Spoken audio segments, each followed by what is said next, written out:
there's one thing you're gonna find in every big city across the world, it's cars. They've become so ingrained in modern society that it's hard to think how we could live without them.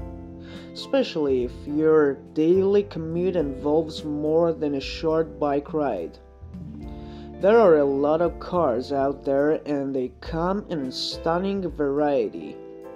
But you can generally divide them into two broad categories. You've got regular cars, like the one my dad used to drive, and then you've got sports cars. Well, let's be honest, they're on a whole different level. The world of sports cars can seem a bit distant to most people, setting aside the stereotype of the fanatical sport car enthusiast who can recite model specifications like Bible codes. Usually with the sports cars, you are either in love with them or you really don't care. This week's video is dedicated to the latter group for two reasons.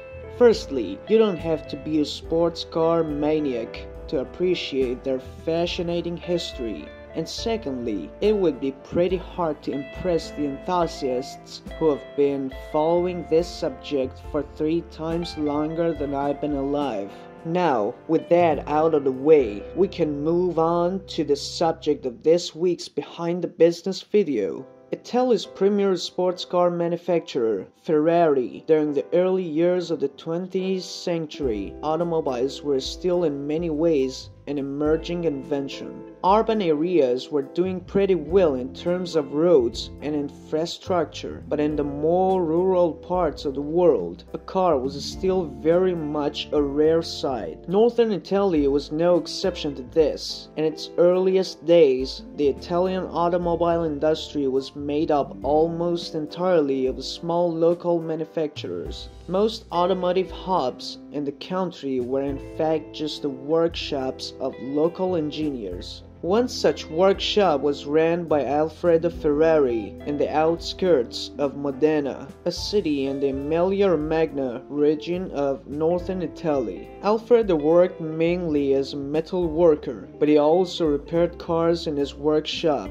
since he owned one and he knew how it worked. Alfredo would often get his young son Enzo to help him out in the workshop, and in return, he would teach Enzo how to drive. Enzo's childhood ambition was to become a race car driver, but before he was old enough to even try to pursue it, World War I broke out, and his father and bigger brother were drafted into the Italian army. Both of them died in 1916 during an influenza epidemic, and the family business died along with them. Just 1 year later, Enzo was also drafted as a military blacksmith, but due to his poor health, he was discharged in 1918 after barely a year of service. Unemployed and desperate, Enzo took up a job to drive ex-military refurbished chassis between Turin and Milan for an engineer that was rebutting them for the civilian market. While working there, Enzo met a lot of engineers and former race car drivers. Eventually, they gave him the opportunity to pursue his dream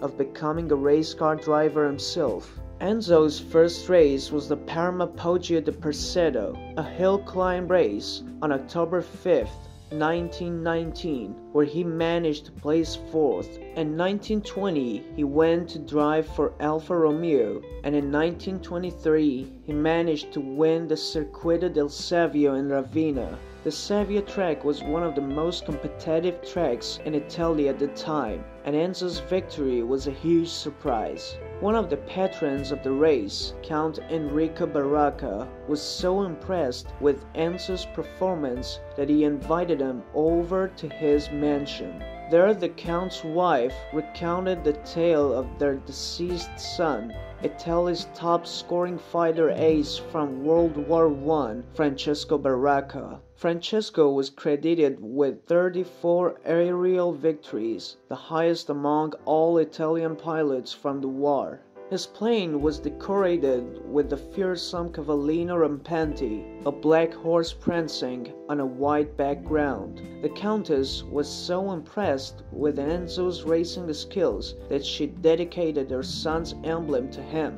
Enzo ended up winning about a dozen races during his career, and in 1929 he formed his own team, Scuderia Ferrari, which served as Alfa Romeo's racing team for 10 years. It is worth nothing here that Ferrari actually means blacksmith etymologically, and it's one of the most common surnames in Italy, essentially the Italian equivalent of the surname Smith. But back to Enzo. For the team's emblem he chose the cavallino rampante, changing the white background to yellow, the color of Modena. Enzo had a nose for talent, and he attracted some of the best drivers of his day. Legends like Tazio Novellari and Giuseppe Campari helped Enzo's team win numerous races. Among some of their victories were the Targa Florio, the Le Mans 24 hours race, and over a dozen Grand Prix.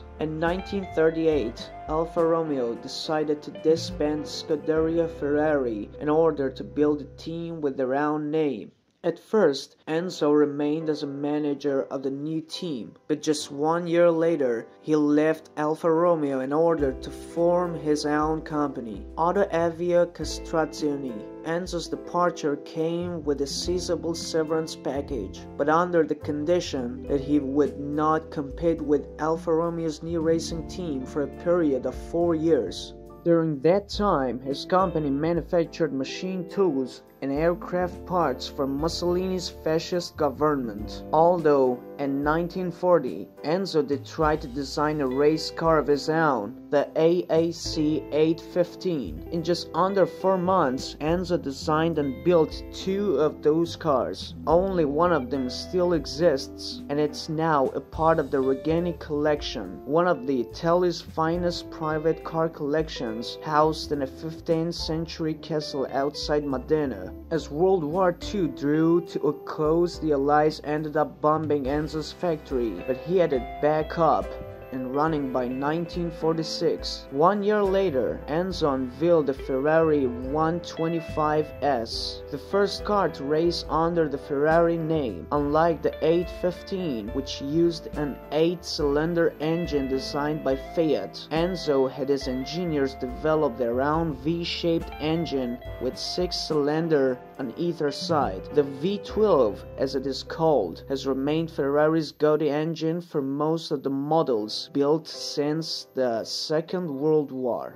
In 1948, Enzo released the Ferrari 166, the successor of the 125S, and it became the company's first big international hit. Ferrari's first big racing victory came in 1952, when Alberto Ascari claimed the Formula One World Drivers' Championship title driving a Ferrari Tipo 500. Ascari would claim the title for Ferrari a second time the very next year, becoming the first driver to win multiple titles in a row. It is worth nothing here that Formula One is actually comprised of 2 championships, one for the drivers and one for the constructors. Although the rules have changed considerably since the 1950s, the modern iteration requires teams to field 2 cars at every Grand Prix.